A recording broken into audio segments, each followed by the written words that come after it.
Alhamdulillah kita kemarin satu persatu korban dari Lampung sudah teridentifikasi. Yang pertama kemarin Pak Pipit almarhum, itu pada tanggal 23 Januari sudah sampai di Lampung, sudah dimakamkan.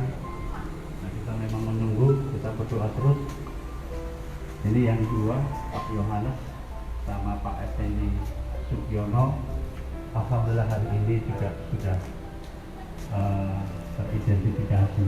Jadi sudah pasti dan sudah jelas bagi keluarga, bagi kami pemerintah Provinsi Lampung, bagi pemerintah Kabupaten Tulang Bawang, sudah jelas warga kita sudah teridentifikasi, resmi ketemu, dan insya Allah hari ini juga akan dimakamkan.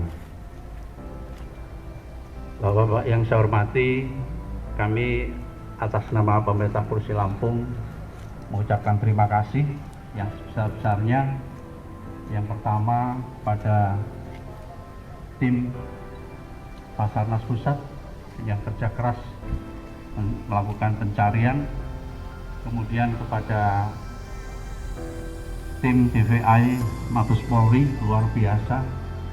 Jadi sudah hampir semua ya Pak teridentifikasi 55.